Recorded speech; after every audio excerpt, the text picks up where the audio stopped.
take your seats.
Karibu, Sianamgela, bienvenue, and the warmest welcome to this 8th session of the Africa Regional Forum on Sustainable Development, brought to you by the government of Rwanda under the stewardship of His Excellency, the President Paul Kagame, together with the United Nations Economic Commission on Africa, in collaboration with the African Union, the African Development Bank, agencies of the United Nations, and essentially the UN system at large.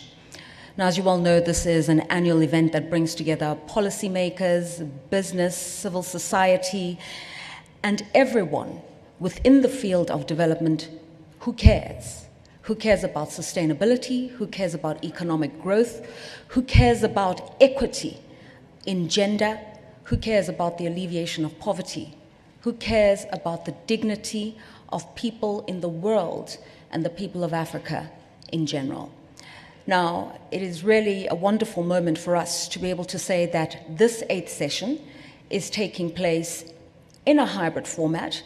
We have delegates in the room and we have many of you online, but it's wonderful that we can engage in this way virtually and in person after a really challenging past 2.5 years. So to that end, we're grateful and we thank you for logging on and we thank you for being with us here in the beautiful country of Rwanda. Now, our theme for this 8th session is building forward, building better, a green, inclusive and resilient Africa poised to achieve the goals of the Agenda 2030 or the Sustainable Development Goals for 2030 and Agenda 2063 of the African Union. Now, these dates are really important and I think we need to underscore them. They're important because 2030 is a target date for the achievement and the accomplishment of the UN Sustainable Goals, and 2030 is literally just around the corner. So the pressure is on, the heat is on to make sure that commitments are met, that programs are accelerated, and that we live the truth of those commitments. This can't be achieved through the interventions or the actions of one leader, or one agency, or a leading development finance institution. This requires all hands on deck, all constituent players and partners, all citizens, to actualize the Sustainable Development Goals and to start to breathe life into the African Union's Agenda 2063. Now, the good news is that on quite a few indicators, the African continent is set to accomplish these goals, particularly the SDG 13 on climate change and just transitions. Research also shows that African nations have made great strides on SDG 12, which is responsible consumption and production. Of course, it would be remiss of me not to admit that there's still a lot of work to be done in areas of ending poverty and transforming local economies to be high-value, high-growth economies. But here today, you will hear that that work has already begun in a collaborative and concerted and deliberate way. Our focus for this 8th session is on 5 key goals. They are gender equality, quality education, life on land, life below water, and partnerships for the goals. I'm just reminded, Your Excellency, of what young Africans like to say. It's a slogan, Africa, your time is now. They also say, we are the ones we have been waiting for. We, our ancestors' wildest dreams, living the dreams of our forefathers, foremothers, our forebearers. Because we are in the moment, let us make it count. The time has come. And so with those opening remarks, let me acknowledge all of you, distinguished guests. In particular, let me acknowledge you, Madam Deputy Secretary General of the United Nations. Let me acknowledge you, the outgoing session chair, Minister from Congo. Let me acknowledge you, Dr. Vera Songwe. And yes, our host, President Paul Kagame.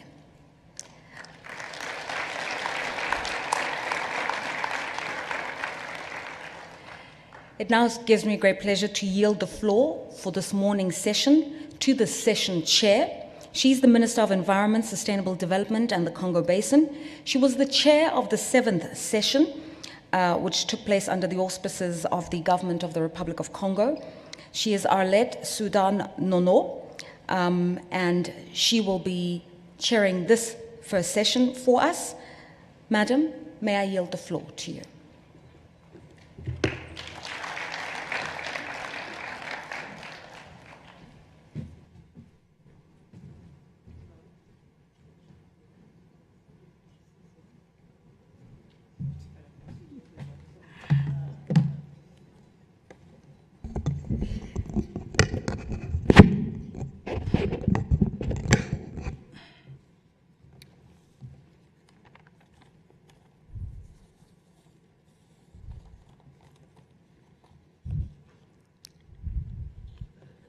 Distingués délégués, bienvenue à la 8e session du Forum régional africain sur le développement durable.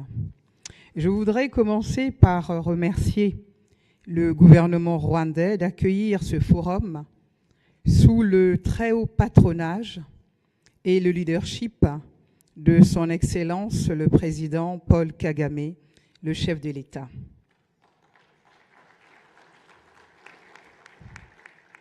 Je souhaite maintenant aborder les questions d'organisation pour l'élection du bureau de la 8e session du Forum régional africain sur le développement durable.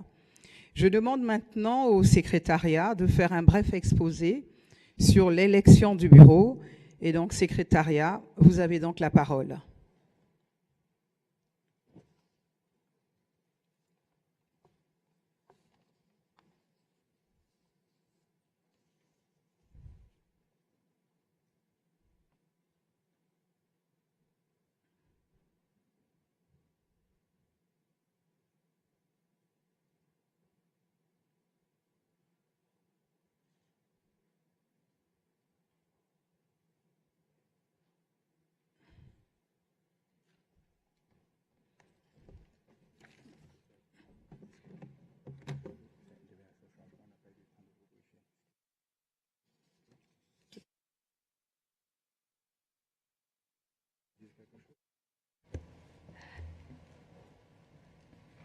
Merci beaucoup, Madame la Ministre, et merci d'avoir accueilli tous les délégués.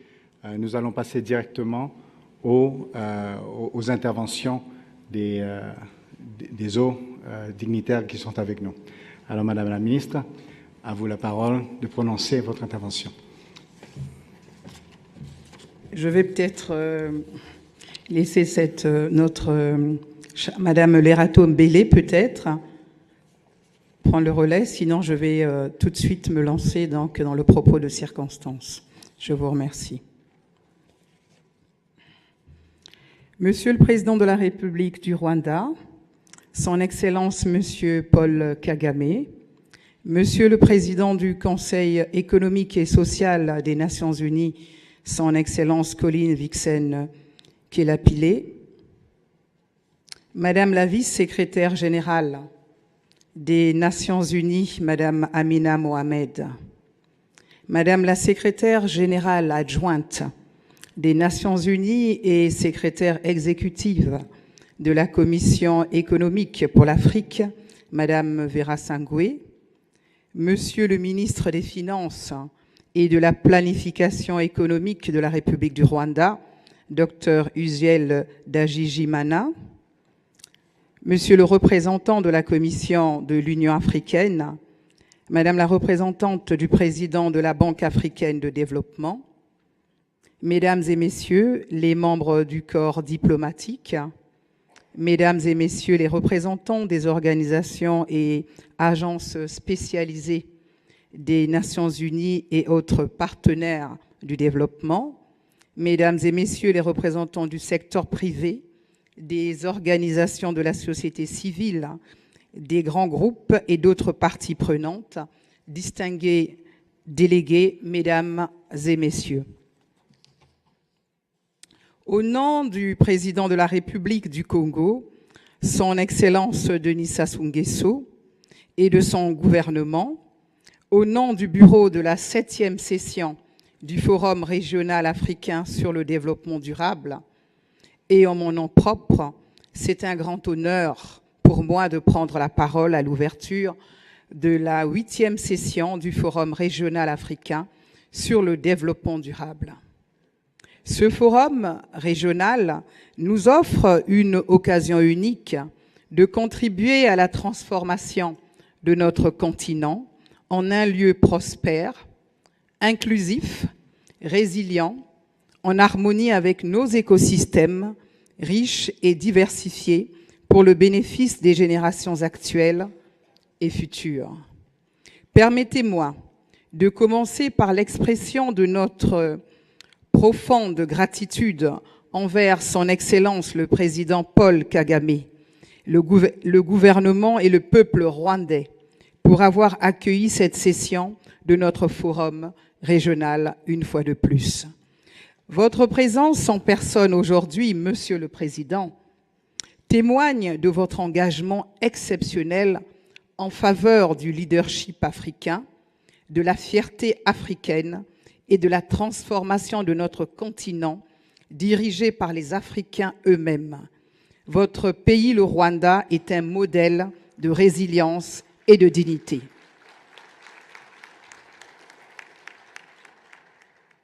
Et ces qualités sont aussi, si je peux me permettre, Monsieur le Président de la République, les vôtres.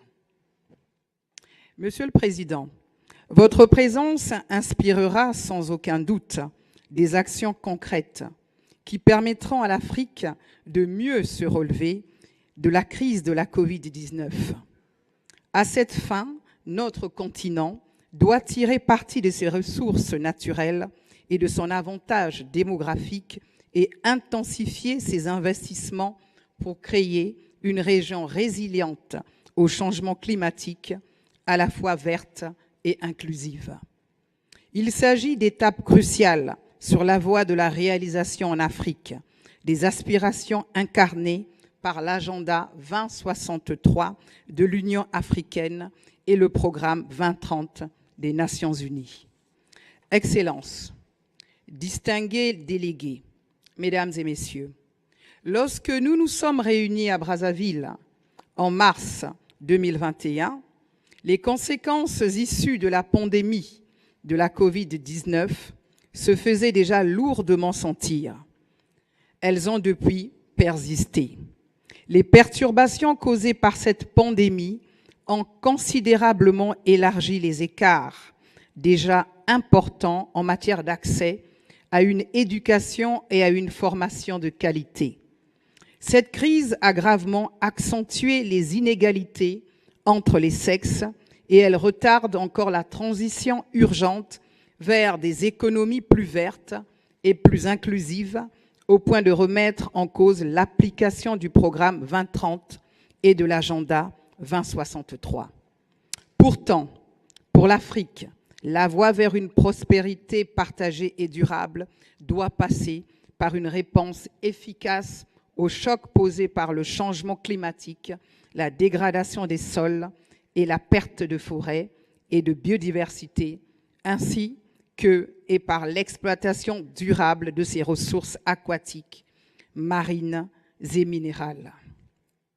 Au même moment, l'Afrique doit imaginer des solutions urgentes mais durables pour s'attaquer au cercle vicieux de la réduction de la marge de manœuvre budgétaire et du surendettement croissant d'un nombre croissant de pays. Il n'est pas impossible de surmonter ces problèmes, mais ils exigent une solidarité et des efforts persistants. C'est pourquoi ce forum régional représente une échéance décisive. Il nous offre, à nous, pays africains, et aux diverses parties prenantes, l'occasion de renforcer la solidarité régionale et multipartite, d'évaluer en permanence les progrès accomplis et d'identifier des solutions multiniveaux viables pour ces questions et d'autres problèmes émergents. Excellences, Monsieur le Président de la République, chers délégués, Mesdames et Messieurs, permettez-moi à ce stade d'exprimer notre gratitude aux États membres pour avoir élu et confié aux membres du Bureau la responsabilité de diriger les travaux de la 7e session de notre forum régional. Les membres du Bureau sortant sont les suivants. Présidente, République du Congo. Premier vice-président, Kenya.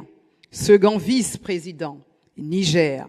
Troisième vice-président, Algérie. Et rapporteur, le Zimbabwe. Je tiens à féliciter et à exprimer ma gratitude aux membres du Bureau pour leur engagement actif, ainsi qu'à la secrétaire exécutive de la Commission économique pour l'Afrique, Madame Vera Sangwe, et au secrétariat du Forum sous sa direction pour leur soutien qui a contribué à l'obtention de réalisations importantes pendant notre mandat. Permettez-moi de vous présenter quelques résultats concrets que le Bureau a pu enregistrer avec en toile de fond les défis et handicaps posés par les pandémies, et cela dans le contexte des priorités clés de notre région. Le Bureau a dirigé avec succès les travaux de la 7e session du Forum régional qui ont abouti à l'adoption de la déclaration de Brazzaville et des messages clés du Forum. Nous appelons à la mise en œuvre intégrale de ces résultats pour ouvrir la voie à une relance résiliente après la Covid-19 et pour mettre les pays africains sur la voie de la réalisation des objectifs de développement durable. Un accord de partenariat a été signé entre la CEA et la République du Congo pour établir le Centre africain de recherche en intelligence artificielle en République du Congo. Le Bureau a adopté un plan d'action et avec le soutien du secrétariat, nous avons accompli ce qui suit. Conformément au mandat du Forum, la présidente du Bureau, avec la participation active de la secrétaire exécutive de la CEA, Madame Vera Sangwe, a transmis et défendu les résultats du Forum lors du Forum politique de haut niveau sur le développement durable qui a eu lieu à New York en juillet 2021. Les priorités de l'Afrique sont reflétées de manière adéquate dans la déclaration ministérielle de l'édition de 2021 du Forum politique de haut niveau sur le développement durable. En outre, des actions de sensibilisation de la déclaration de Brazzaville et aux messages clés ont été menées lors de la 9e conférence sur les changements climatiques et le développement en Afrique et des comités intergouvernementaux de hauts fonctionnaires et d'experts pour l'Afrique orientale et occidentale. par l'intermédiaire de la présidente du bureau et avec le soutien du secrétariat du bureau, le bureau a mené des actions de sensibilisation sur les mécanismes de financement de l'action climatique et du développement durable. Le Fonds bleu pour le bassin du Congo, les échéances de dette pour l'action climatique, la nature et le développement durable et les obligations bleues et vertes font partie de ces mécanismes. Je suis heureuse d'informer le Forum régional que la CEA et ses partenaires ont développé le mécanisme de liquidité et de durabilité pendant notre mandat. Nous demandons à la CEA et à ses partenaires de renforcer la capacité des États membres à tirer parti de ce mécanisme pour faire face aux énormes problèmes de liquidité auxquels sont confrontés les pays africains. Durant ce mandat, nous avons appelé à une intensification du plaidoyer pour mobiliser les pays africains afin qu'ils s'offrent à l'examen national volontaire. Cet effort s'est traduit par un nombre record de 21 pays africains qui ont choisi d'effectuer leurs examens nationaux volontaires cette année. Un seul pays manque encore à l'appel. Enfin, en collaboration avec la CEA, le partenariat a été renforcé avec ONU Habitat, l'UNECA et les cités et gouvernements locaux unis d'Afrique pour soutenir davantage d'examens locaux volontaires, notamment dans 4 localités du Zimbabwe, Bulawayo, Chwiza-Anvan, Mutasa et Nkayi. Excellences, Monsieur le Président de la République, chers délégués, Mesdames et Messieurs, le thème de cette 8e session, à savoir « Mieux construire l'avenir avec une Afrique verte, inclusive et résiliente, prête à réaliser le programme 2030 et l'agenda 2063 » est très proche de celui de la 7e session de l'année dernière. Il s'agit avant tout d'un appel au rassemblement pour assurer la pleine réalisation des objectifs de développement durable dans le cadre de la décennie d'action en cours. Cela implique une opportunité et une marge de manœuvre considérable pour consolider les réalisations et intensifier le travail entamé pendant le mandat de notre bureau sortant. J'invite donc le nouveau bureau et notre forum à intensifier leurs efforts sur les 5 priorités suivantes. Première priorité, l'opérationnalisation et le renforcement des mécanismes post-Covid-19 de financement pour une relance inclusive, verte et résiliente, l'action climatique et le développement durable. Parmi ces mécanismes, citons le Fonds bleu pour le bassin du Congo, le mécanisme de liquidité et de durabilité, les échanges d'obligations pour l'adaptation au changement climatique, la nature et le développement durable et les obligations bleues et vertes. Deuxième priorité, la mise en œuvre de la Grande Muraille bleue et l'augmentation des investissements dans la biodiversité durable et la gestion des terres conformément au cadre de biodiversité post-2020. Troisième priorité, accélérer la mise en œuvre des objectifs de développement durable et de l'agenda 2063 conformément à la décennie d'action.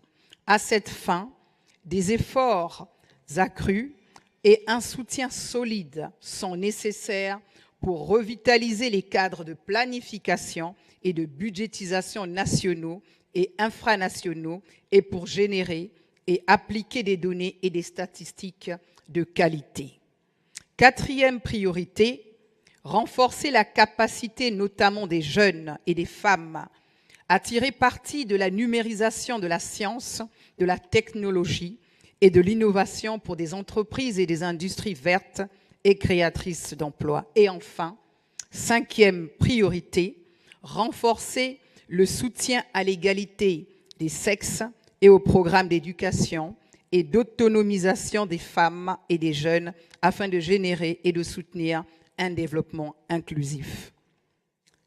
Monsieur le Président de la République, chers délégués, mesdames et messieurs, je ne saurais terminer ce propos sans rappeler une fois de plus que la Commission climat du bassin du Congo, institution de l'Union africaine, dont son Excellence Denis Sassou Nguesso assure la présidence, s'est dotée d'un outil financier innovant, crédible et opérationnel, dont je voudrais ici, en ma qualité de coordinatrice technique de la dite commission, une fois de plus faire le plaidoyer. Fort de 254 projets de développement locaux repartis entre les 16 pays membres de la Commission et qui n'attendent qu'à être financés avec l'aide de nos partenaires, le Fonds bleu est une initiative africaine lancée par des Africains pour les Africains et pour la protection de poumons verts qui est le bassin du Congo, le second poumon en termes de réservoir carbone après le bassin de l'Amazonie. Il serait incompréhensible qu'ils ne reçoivent pas toute l'attention et l'accompagnement qu'ils méritent de la part des bailleurs de fonds. Tout en souhaitant plein succès au nouveau bureau et une 8e session réussie et fructueuse de notre forum régional, je vous remercie, Excellence, Monsieur le Président de la République, ainsi que chacune et chacun d'entre vous de votre aimable attention.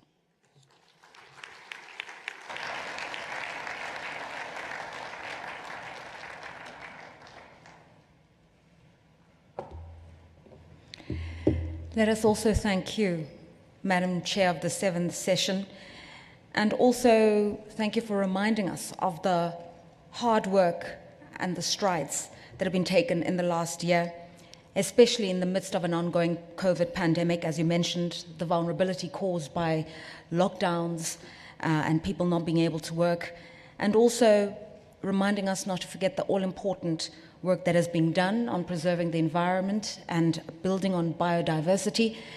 And we're better placed than the Republic of Congo, that part of the African continent known as the lungs of our continent. The work that you do is truly for the greater good, and we see it and it counts, and we want to say to you, félicitations en vous, Madame Arlette Soudan Nono. Let me also take this opportunity just to remind you that obviously this is a multilingual forum, and if you are looking for translation, please use your translation phones, and English is on channel 1, and French is on channel 2 for translations and interpretations. We move on with statements coming through from our distinguished guests, and Madame Soudan Nono mentioned the importance of quality statistics, credible information, data that can be relied on. And I think in the research around development and sustainable goals in Africa, there is no better organization than to guide us than the United Nations Economic. Provide us with quality data. They really put a name and a face to those statistics. Those women that are spoken about, they have a name, they have a culture, they have an identity. And the ability to do that really speaks to empathy, credibility, and compassion in the leadership of none other than you, Dr. Vera Songwe, who is the Under-Secretary General of the United Nations and also the Executive Secretary of the ECA, who will address us now.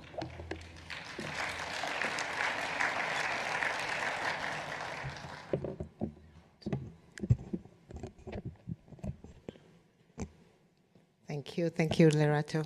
Your Excellencies, good afternoon. Your Excellency President Paul Kagame, President of the Republic of Rwanda, Your Excellency the Deputy Secretary General of the United Nations, Madam Amina Mohamed, Your Excellency Colin Kapele, President of ECOSOC, Your Excellency, and very hardworking, my sister Aled Sudan Arnaud, Minister of Environment, Sustainable Development of the Republic of Congo and outstanding chair of the Bureau of the Forum. Commissioner Joseph Asako, representing the African Union, the Minister of Finance of Rwanda and our partner in this last 2 years, Minister Uziel, the Vice President of the African Development Bank, distinguished ambassadors, the private sector, members and representatives of major groups and other stakeholders, members of the different mayors and cities around the continent, the youth, and of course, all the members of the UN family. It is a great pleasure and an honor to be with you here today at the 8th African Regional Forum for Sustainable Development, which we commonly call the United Nations Party in Africa. Once again, let me start by expressing my profound gratitude to the government and the people of Rwanda for so warmly welcoming and hosting us in this beautiful land of 1,000 hills. We want to thank in person and personally President Kagame for agreeing to have us host this session here today. As we all know, coming out of COVID, very, very difficult to come together. The last time we were together like this was in Victoria Falls. And when we left, barely 3 weeks after that, the COVID-19 pandemic hit, and we have not been able to hold and meet as we have met today. So again, thank you so much to the government of Rwanda.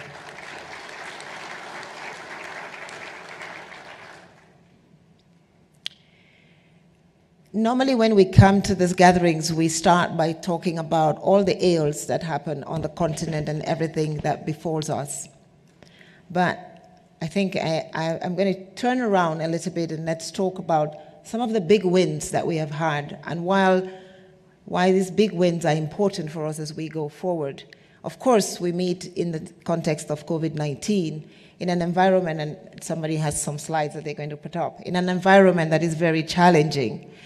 And there has been a lot of concern about where Africa meets and where Africa will begin to move from after the pandemic. The reason we are here today, and this is the best success, and the first one that I would mention as we go forward, is the success that Africa has had on COVID-19.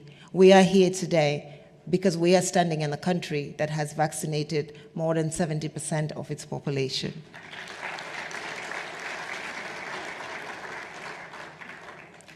This is an important fact because Africa will not open and our economies will not recover if we do not vaccinate. The conversations in most forums like this is about vaccine appetite. But when we stand here today, we talk about vaccine success. Rwanda has been able to get the vaccines and Rwanda has been able to use the vaccines. So it is not an impossibility that Africa totally can get the vaccines and use the vaccines. And I think as we continue our conversations and as we talk about meeting Agenda 2030 and how we do that, we must look to our continent for the successes that we want to emulate and that we must demonstrate. However, unfortunately, as we stand here today, when we average and aggregate Africa, and I don't know, there's a slide that's going to go up somewhere, only 17% of Africans are vaccinated. We have about 53% of African countries that have vaccines in country that are not being used. The question then is, why not? Is Africa willing to stand apart from the rest of the world as we recover? And we know the answer is no, because we're all here today to talk about how we get to Agenda 2030 and the Africa we want in Agenda 2063. So we can win this battle. We can win by looking at our neighbors. There's 7 countries on the continent that have managed to vaccinate, succeeded in vaccinating 70% of their population. And that's the first win that I would like to talk about, or at least put my conversation within. The second one, again, coincidentally, because it was not planned, has Rwanda in its title. And that is the agreement that has been arrived at in Nairobi, which essentially begins to handle plastic and plastic waste. And the Deputy Secretary General just came from Nairobi, where this conversation has been raving. When we talk about plastic waste, everybody wonders, why are we worried about plastic waste? what are the numbers? But let me just give you some sense of the statistics again on plastic waste. Plastic production rose from 2 million tons in 1950 to 348 million tons in 2017, becoming a global industry of $522 billion.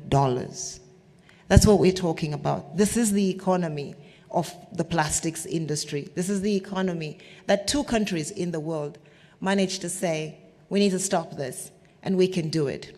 And those 2 countries that started that conversation were Rwanda and Peru.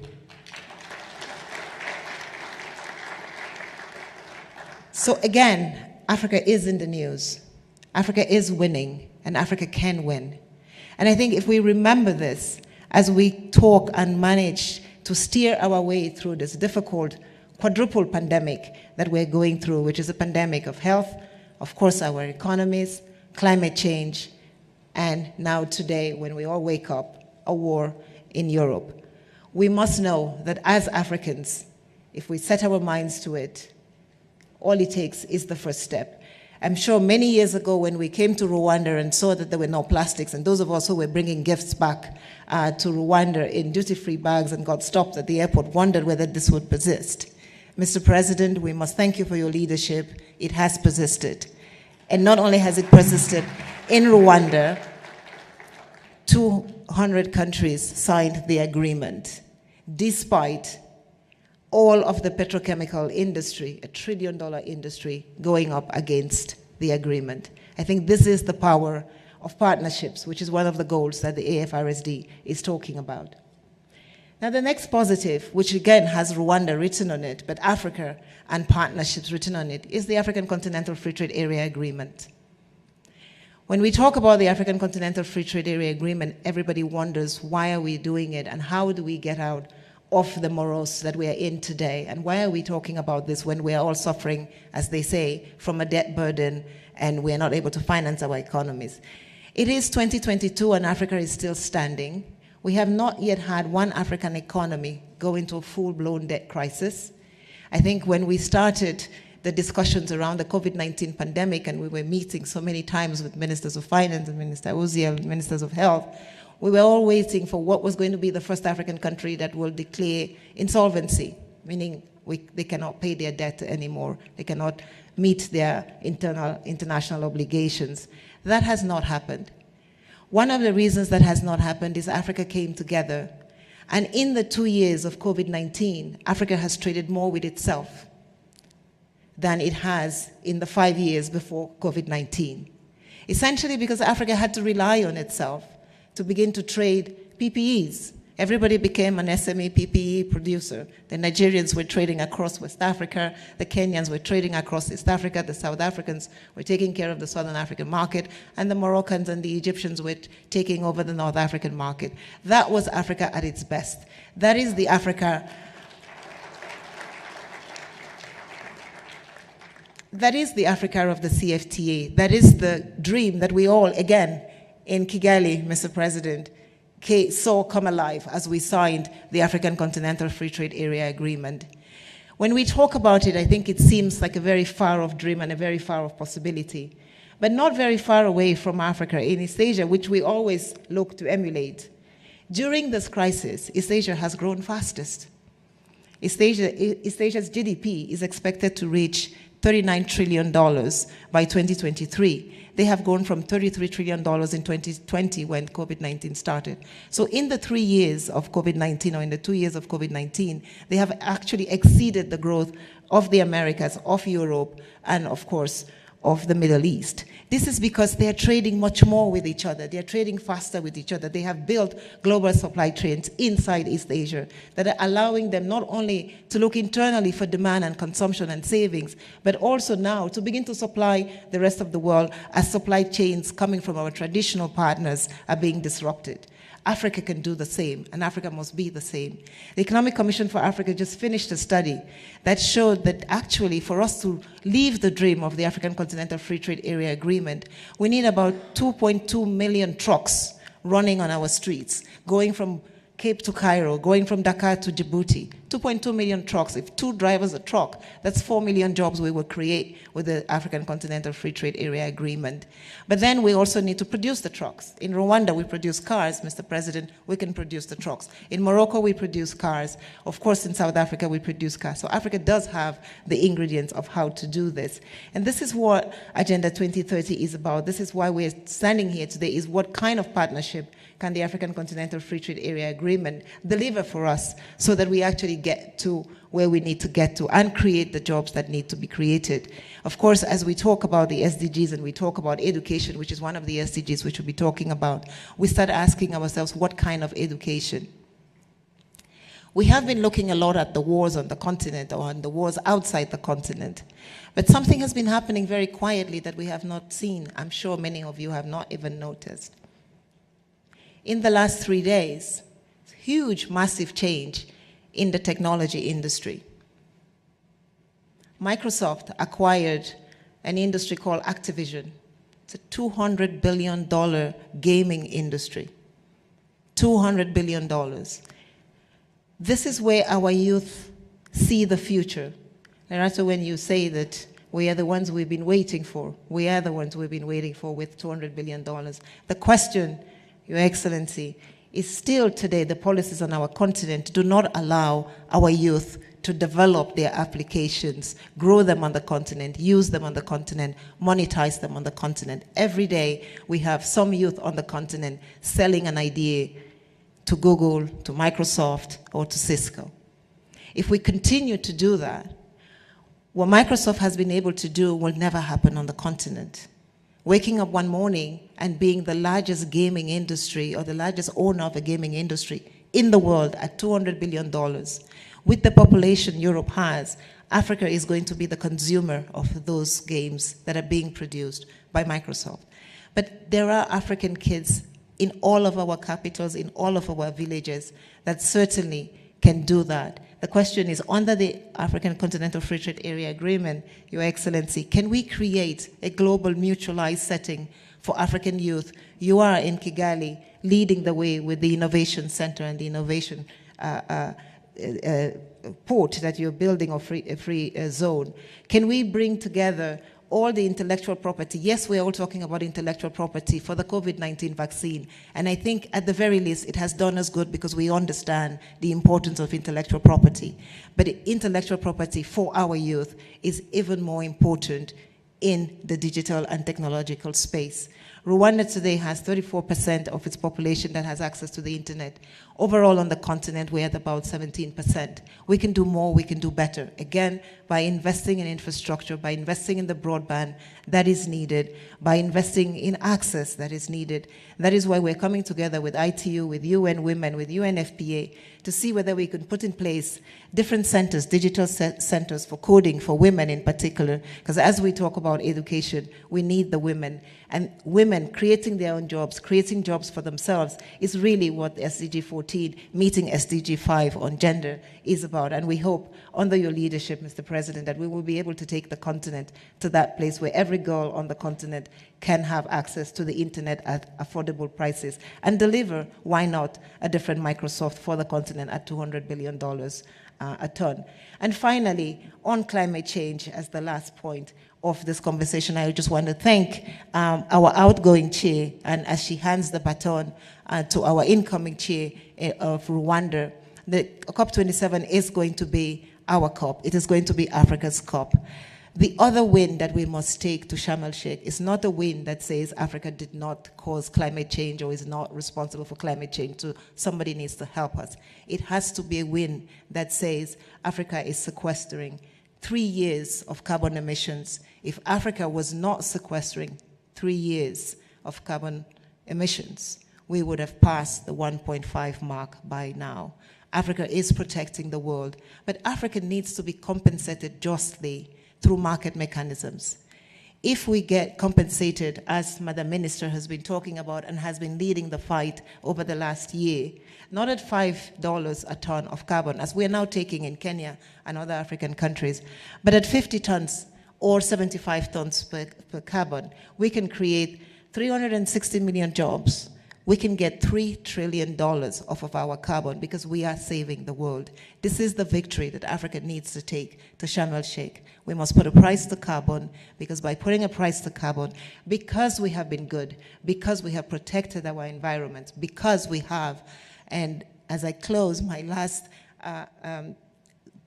sentence is, as I was landing in Rwanda, and same for most of you, we saw the greenery of the villages and the rural areas, and I thought, wow, it must be planting season. I'm going to ask for corn. And then I reached and I called the minister and I said, it is planting season, can I have corn? And he said, no, we're not expecting rain.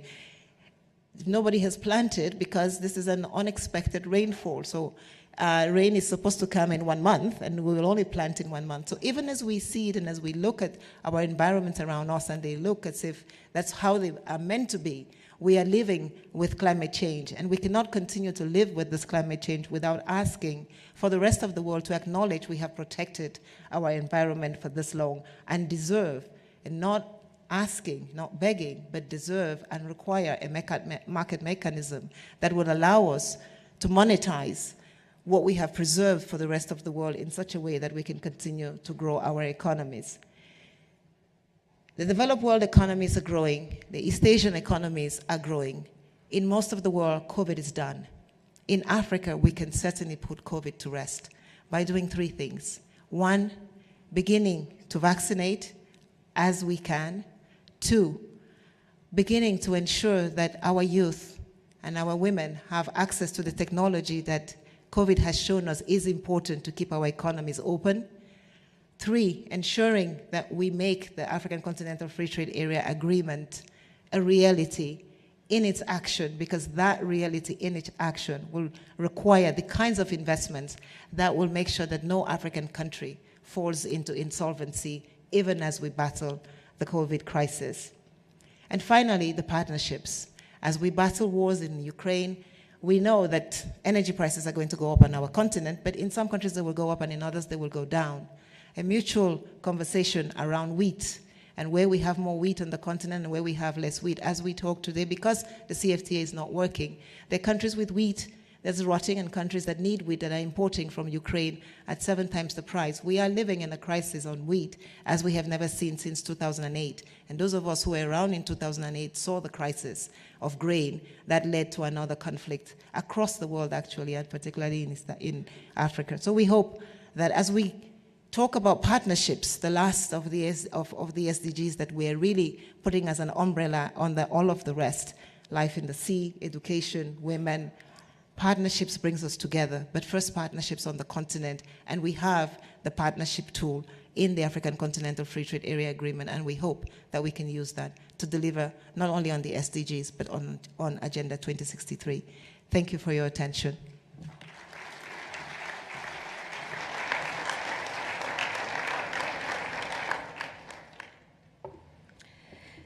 Thank you very much to you, Executive Secretary of the United Nations Economic Commission on Africa, Under Secretary General of the United Nations.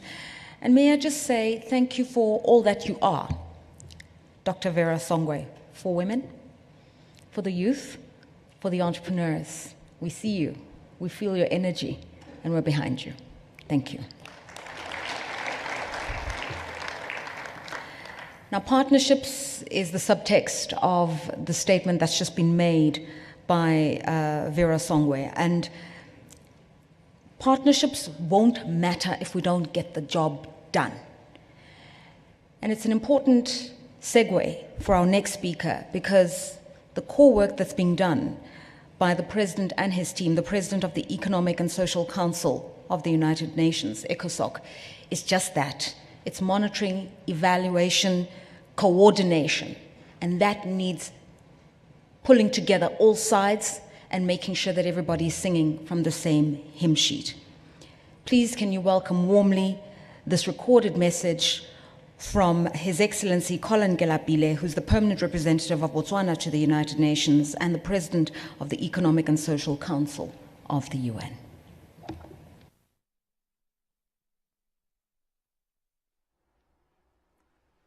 Excellencies, distinguished delegates, I am honored to address the 8th session of the Africa Regional Forum on Sustainable Development. I thank the UN Economic Commission for Africa, UNECA, the host country, Rwanda, as well as other partners for organizing this very important event. Let me, at the outset, indicate that the theme of this session, Building Forward Better, a Green, Inclusive, and Resilient Africa, poised to achieve the 2030 Agenda and Agenda 2063, perfectly described the path that the region should take as it strives to recover from the COVID-19 pandemic in a sustainable manner. In this connection, let me share a few thoughts on the actions that need to be taken now to achieve this sustainable recovery for the people we serve. First, we must overcome the COVID-19 pandemic by ensuring equitable access to the life-saving vaccines. The current vaccine inequity gap between developed and developing countries is seriously concerning. As we have seen with the emergence of the many variants, if the gap in access to the vaccines is not addressed, the virus will continue to mutate, it will spread, and wreak havoc around the world. As it is often said, no one is safe until everyone is safe. As ECOSOC President, I have therefore pledged to utilize the full strength of the Council, as well as the high-level political forum on sustainable development, the HLPF, to identify sound policy solutions and promote international solidarity. The high-level segment of ECOSOC this year will address the shortcomings in multilateral cooperation that were revealed by the response to the COVID-19 and efforts to ensure equitable access to the vaccines. The HLPF will also reflect on the kind of recovery that will put us on a path towards achieving the SDGs. Furthermore, I should note that ECOSOC, the General Assembly, and the Secretary General are speaking with one strong voice on this matter and closely coordinating their efforts. On 25th February 2022, the President of the General Assembly held an event on galvanizing momentum for universal vaccination, in which I participated to reinforce the key messages. In the same vein, vaccine equity is a recurrent theme in the Secretary General's activities. For instance, the Secretary General's report on our common agenda calls for an immediate global vaccination plan to at least double vaccine production. This is an important call which I also support. We need this kind of ambitious collective action to overcome this pandemic. Vaccine equity will help us overcome COVID-19 and embark in a resilient social and economic recovery that puts us on track to achieve the 2030 Agenda. Secondly, there is a need to ensure that African countries have the adequate fiscal space to finance COVID-19 recovery efforts. Measures need to be taken to mobilize resources from all sources for immediate response, as well as for long-term investments in critical socio-economic systems and infrastructure. Thirdly, in pursuing the recovery, we must simultaneously address the climate crisis. Fast action now is needed to prevent the most severe disruptions from climate change. The climate finance commitments that have long been made to African and other developing countries should be honored to enable the necessary climate action to foster resilience and adaptation. And lastly, part of building back better should include decisively addressing the root causes of persistent inequalities within and between countries. This includes providing equal economic opportunity, as well as robust social safety nets to vulnerable groups who have borne the full brunt of the pandemic. In conclusion, let me reaffirm ECOSOC's commitment to supporting Africa, which is one of the established priorities of the United Nations system. As part of our contribution, I'm happy to inform you that the President of the General Assembly and I have agreed to jointly convene a special event soon on the development of Africa. We hope the event will bolster the actions towards the 2030 Agenda and the continental vision and aspirations of Agenda 2063. I thank you for your kind attention, and I wish you a successful forum. And even though he may be watching virtually, New York time, we will say to you in Setswana, re a leboga, re ke lapile. Now, SDG 5, one of our key focal points at this year's forum, gender equality. And I know when women speak about gender equality, it feels like we're on a soapbox, but the statistics show we have to keep making a noise about it, socially and economically. And the reason is because women are the engines of an economy. They contribute 40% in the formal economy and almost 80% in the informal markets. They are running the show. They also weave the fabric of society, the values, the unity, the security in our communities. And I'm really proud to say that our next speaker is somebody who engages the issues of women, not as weak, but as able. She speaks for the marginalized. She also lives the truth of SDG 4, sounding at every opportunity the clarion call for better quality education for all people, specifically the girl child. She also says we can't normalize inequality.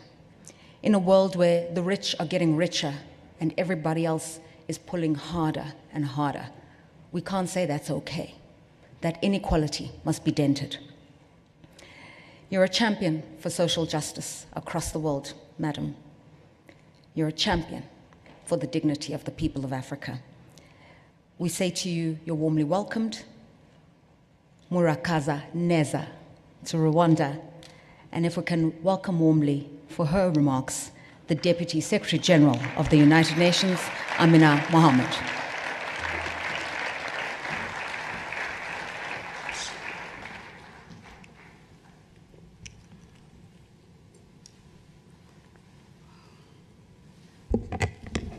Thank you, Your Excellency, President Paul Kagame, the Deputy Prime Ministers, Ministers, the President of ECOSOC, our AU representative, our able Executive Secretary of ECA, Dr. Vera Songwe, the Chair of the 7th session. I was just saying to Mr. President that with him on the podium amongst 3 women alone, one might say that he's an endangered species, but he isn't. I'm going to go to the piece where it says, "Blessed is he amongst women." So, Mr. President, you're blessed.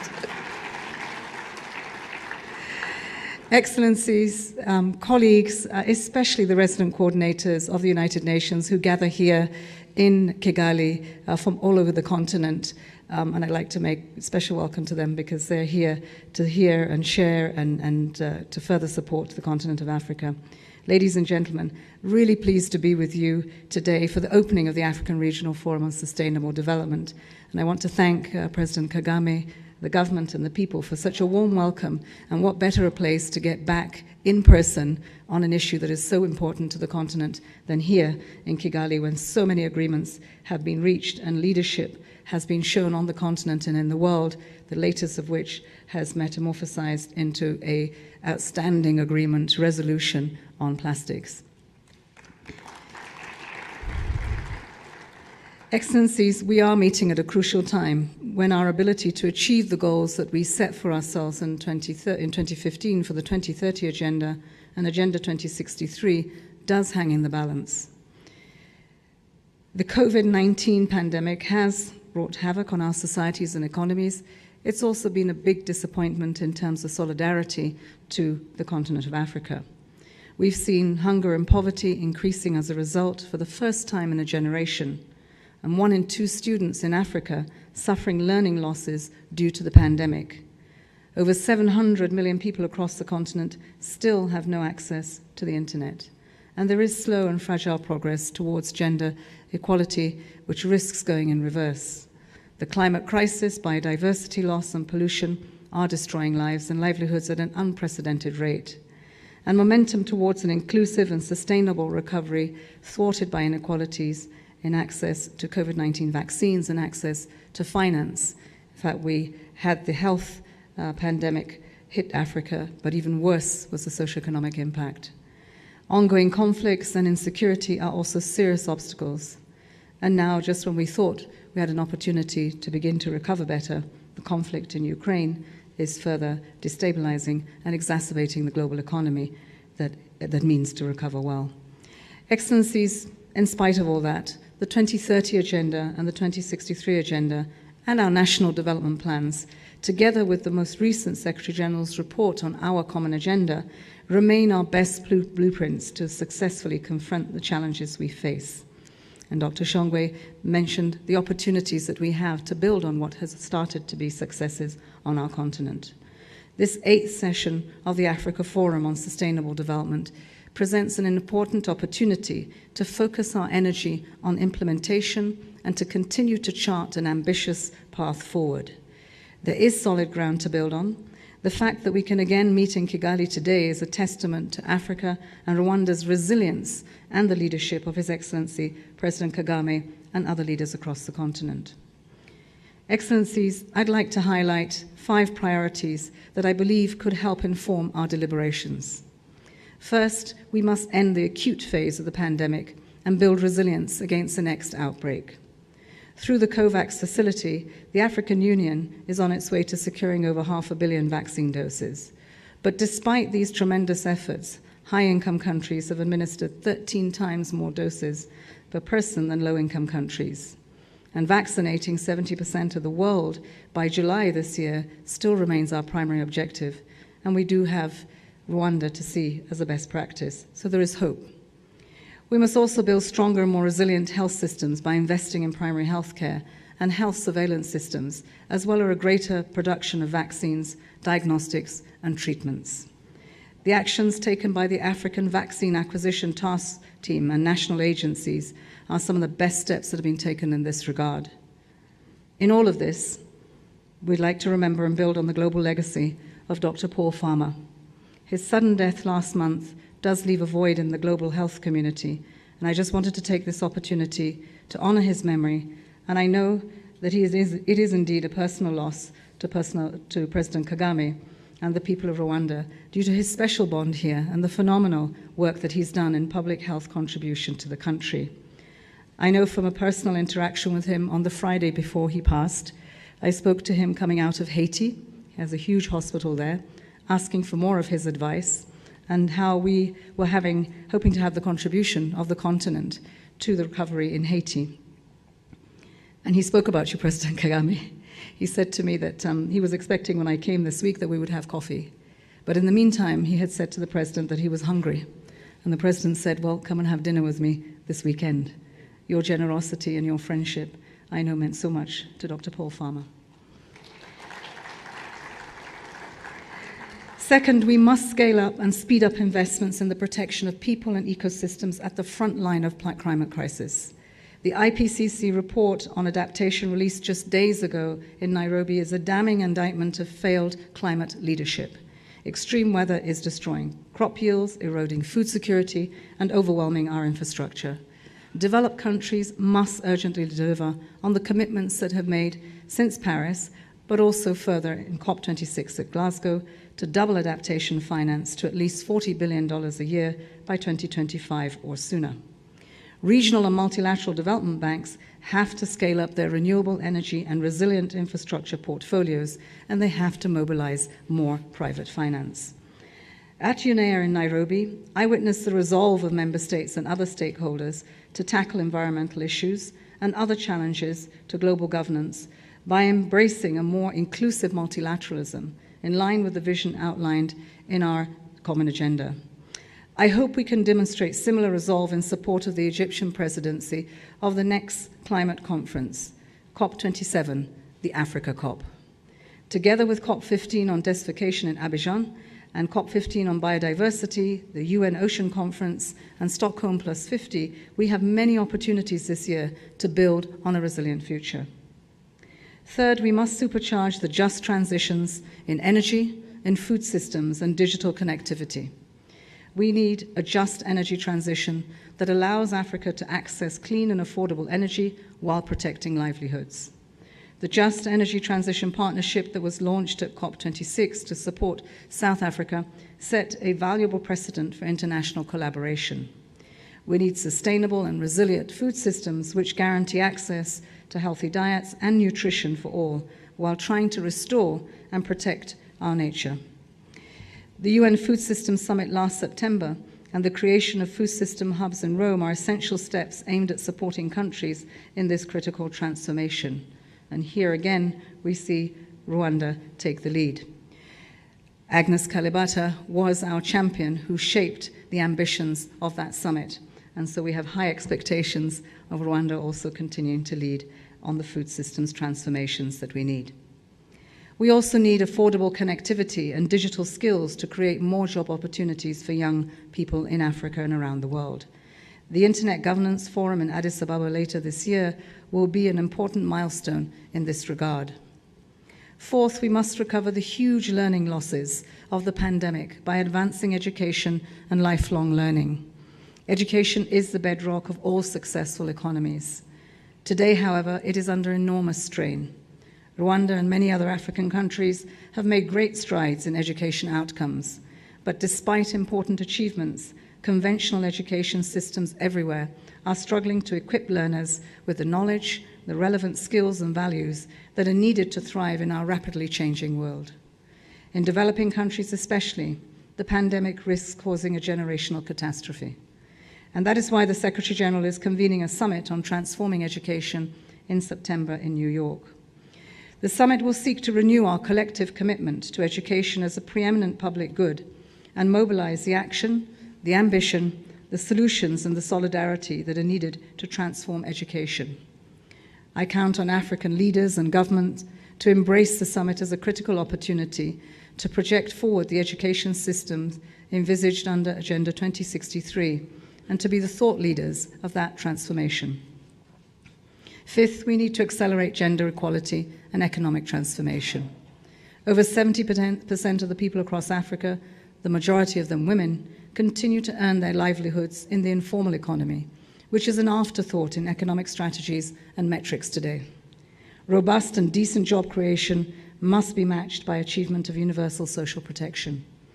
The Global Accelerator for Jobs and Social Protection, launched last September, is central to these efforts. It aims to create 400 million decent new jobs in the care, green and digital sectors and expand social protection to half of the global population by 2030. Achieving gender equality and SDG 5 requires ambitious action from all of us. Together, I hope we can implement the 5 transformative recommendations of the Secretary General, namely, repealing all gender discriminatory laws, promoting gender parity in all spheres and at levels of decision-making, facilitating women's economic inclusion, and ensuring greater inclusion of the voices of younger women, and following through on an emergency plan, response plan to prevent and end violence against all women and girls. Excellencies, the fate of the Sustainable Development Goals will be decided in Africa. To succeed, Africa must have the financial resources to invest now in a better tomorrow. We are far from where we need to be. Debt to GDP ratios have risen to almost 70%. Today, 17 African countries are at risk of debt distress, and 4 are already in debt distress. The Secretary General has appealed for a serious reform of the international financial architecture, which shamelessly favors rich and punishes the poor. The Economic Commission for Africa's Liquidity and Sustainability Facility is an important partnership with the private sector to increase liquidity for sustainable investments in Africa. But we also need to ensure that finance is invested in the real economy. Special drawing rights should be rechanneled to countries most in need and invested in universal social protection, as well as the green, digital, and healthcare economies. The efforts that have been made by African ministers of finance in partnership with the ECA, we hope will yield some fruit to this. The African Continental Free Trade Area can be a game changer for Africa's sustainable development ambitions, but we must have the resources and the investments. There are big returns to be had on the continent of Africa. The goal of $100 billion a year in climate finance must be met starting this year and quickly scaled up. Unless we remind everyone, this is not what we need for climate action. It is the handshake between those that have and those that don't have, those that have been the greater cause of climate and those that have taken the greater burden in ensuring that we will find the billions and the trillions to fund a green and blue economy. Crucially, countries in need must be able to access this money, and that is why we are pushing for urgent reforms on access and eligibility systems. Excellencies, together with the African Union, the repositioned UN development system is mobilizing to deliver expertise, convening power, skill sets, and knowledge. At last week's meeting of the Regional Collaborative Forum platform, we agreed on an ambitious work plan and concrete deliverables. We also committed to support further investments in better data, national data ecosystems as crucial tools to inform policy, investments, and programs, and to measure the progress towards the SDGs. The challenges ahead are significant, but together we can and we will succeed in building a better future for all Africans in Africa and beyond. The United Nations remains your steadfast partner at this pivotal moment and remains, as always, at your disposal. President Kagame, thank you so much for having us this day.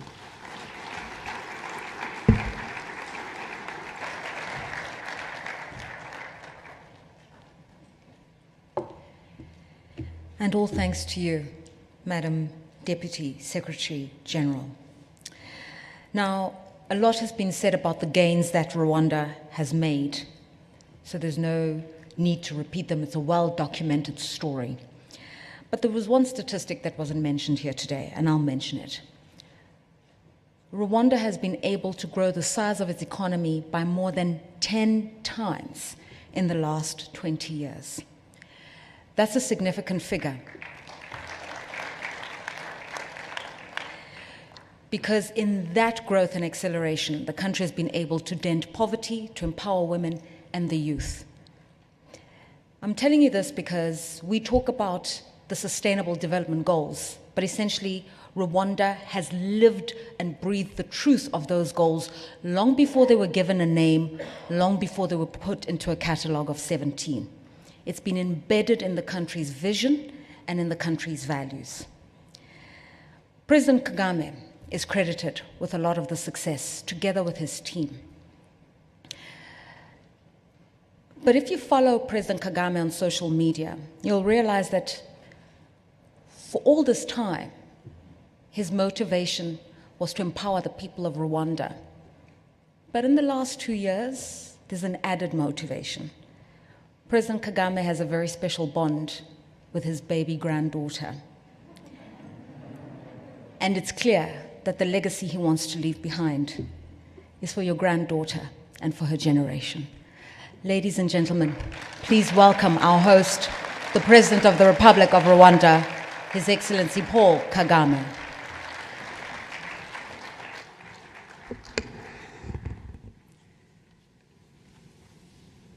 Excellency Amina Mohammed, Deputy Secretary General of the United Nations, Honorable Minister, Harriet Sudan, Nono Chair of African Regional Forum on Sustainable Development, Dr. Vera Songwe, Executive Secretary of the Economic Commission for Africa, honorable ministers here present, distinguished delegates, ladies and gentlemen. Let me start off by confirming what Amina Mohammed said.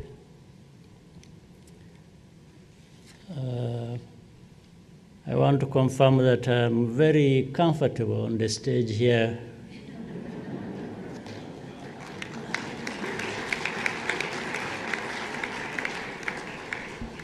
Outnumbered, 1 to 4, including the moderator-in-chief, and You know, somebody might argue that that's not gender equality.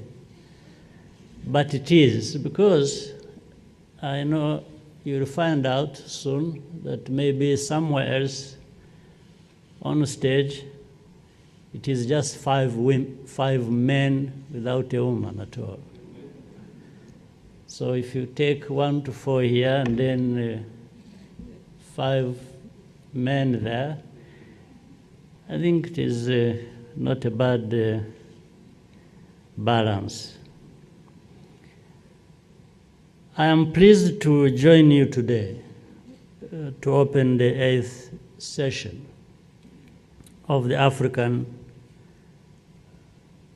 Regional Forum on Sustainable Development. First, allow me to welcome you to Rwanda. We are happy to host you. I also wish to thank the United Nations Economic Commission for Africa under the leadership of Dr. Vera Songwe for the good work being done to advance our continent's development. Over the years, Africa has made significant progress to tackle socio-economic challenges.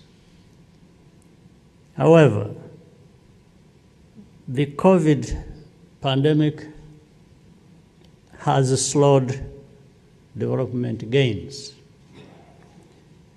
and in some cases reversed that progress that had been made. But we have to look for the silver lining in this crisis. Throughout our response, we can build an Africa that is greener and more resilient with the Sustainable Development Goals and Agenda 2063 as our blueprint. The truth is that we were off track in achieving these targets even before the pandemic in some cases. Instead of being a setback, pandemic response and recovery can be used as a springboard to speed up progress and innovate smarter ways to invest in human capital development. Allow me to mention 3 specific actions for your consideration. First, Africa must build mutually beneficial partnerships to strengthen its capacity to manufacture vaccines and pharmaceuticals.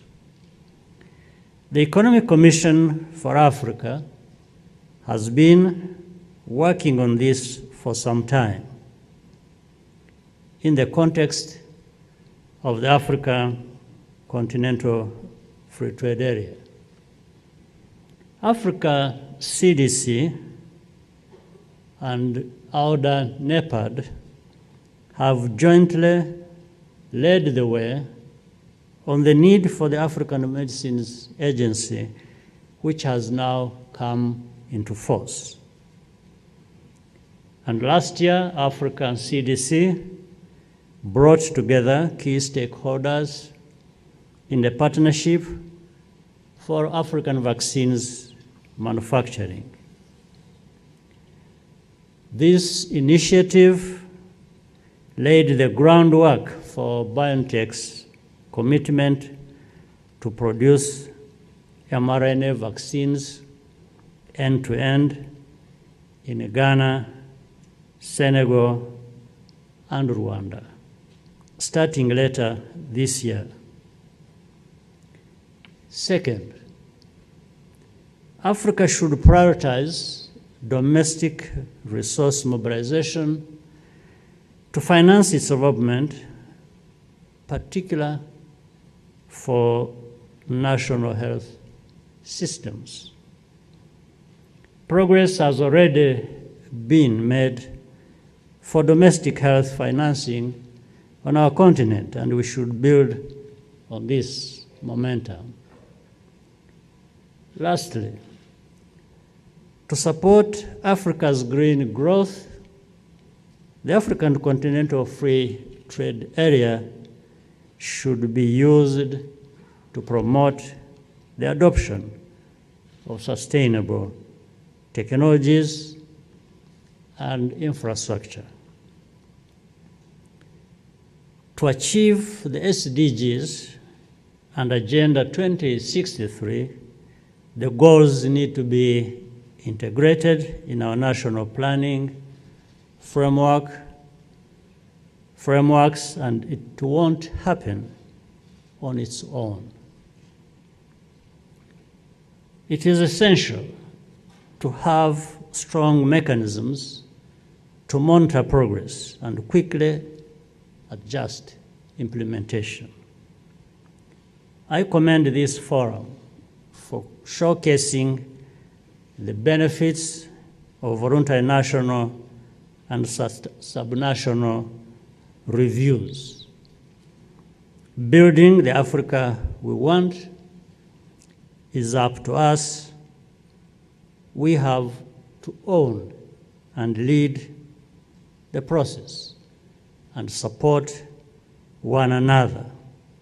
That's why these two development agendas are so important. It's about ensuring the stability and prosperity of our continent so that our young people can have the future they deserve. I hope that your deliberations in the coming days will set the tone for Africa's position ahead of the high-level political forum on sustainable development. Before I end my remarks, once again, I want to thank you, Deputy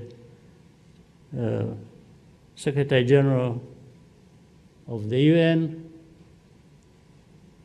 Dr. Amina Mohammed, for your contribution to this continent and through the UN to the global community on many agendas that were mentioned earlier, and thank you for your presence here. Once again,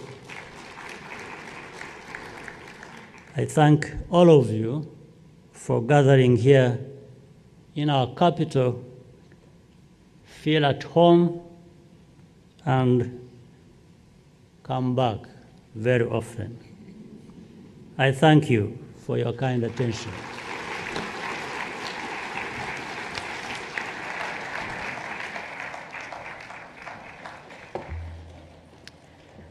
Mr. President Mora Kozi, merci, and thank you very much.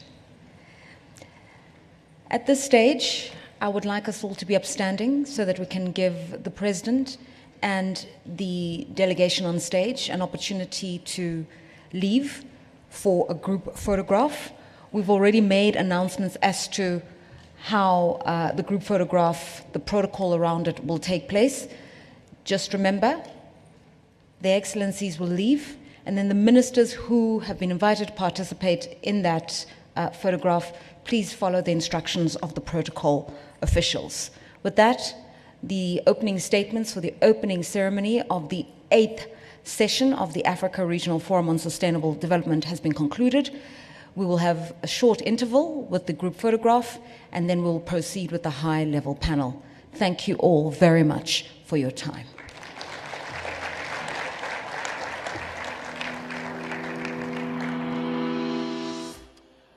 abakurikiye televiziyo Rwanda rero mumaze kubikurikira, wari umuhango wo gutangiza iyi nama y'iminsi 3, inama nyafurika ku iterambere rirambye, ku ntego z'iterambere rirambye SDGs, intego muzi ko zigomba kuba zagezweho bitarenze umwaka wa 2030. Ni inama rero y'iminsi 3 ibera hano i Kigali, imaze gutangizwa ku mugaragaro na Perezida wa Repubulika Paul Kagame, kandi nkuko mwabikurikiye ikaba yanitabiriwe n'umunyamabanga mukuru wungirije wa Loni Madame Amina Mohamed. Bose icyo bagarutseho nuko kugira ngo Afrika, abanyafrika babashe kugera kuri izi ntego z'iterambere rirambye bitarenze 2030 nkuko isi yabyiyemeje, bisaba ko ibihugu bifatanya bigakorana, by'umwihariko mu guhangana n'ingaruka z'icyorezo cya COVID-19. Muri iyi nama byagaragajwe ko ari imwe mu mbogamizi yatumye kugera kuri izi ntego bidindira, ariko nanone bikaba bigishoboka ko abantu bakora iyo bwabaga izi ntego zikagerwaho, kimwe n'icyerekezo 2063 Africa we want, Afrika twifuza, umuryango wa Afrika yunze ubumwe wihaye. Byagaragaje ko rero kugira ngo ibyo byose bigerweho bisaba ko Afrika ibanza igashaka igisubizo kirambye cy'iki cyorezo cya COVID-19, kubera ko aricyo cyateye idindira cyane cyane ryo kugera kuri izi ntego z'iterambere rirambye. By'umwihariko u Rwanda rukaba rwashimiwe n'abafashe ijambo bose muri iyi nama ko rumaze gukingira byibura abarenga 70% iki cyorezo, basaba n'ibindi bihugu gufatiraho cyangwa se kureberaho kugira ngo koko gahunda zo kusohoka muri aka kaga k'icyorezo cya COVID-19 zose zibashe kugerwaho. Reka tubashimire, ni inama tuzakomeza kubakurikiranira. Inama igiye kumara iminsi 3 birumvikana ibera hano i Kigali, ariko hari n'abandi hirya no hino bayikurikiye ku buryo bw'ikoranabuhanga. Tuzakomeza gukurikirana ibizayivamo, kubera ko ari byo bizatanga umurongo w'aho Afrika igomba gukura imbaraga kugira ngo ikomeze umurego wo kugera kuri izi ntego z'iterambere rirambye SDGs, kimwe no kugera kuri gahunda y'iterambere rirambye abanyafrika biyemeje binyuze muri agenda 2063 cyangwa se Africa we want. Na Divin wayo tubashimire, tubifurize gukomeza kunogerwa n'izindi gahunda zose televiziyo Rwanda ikomeje kubagezaho.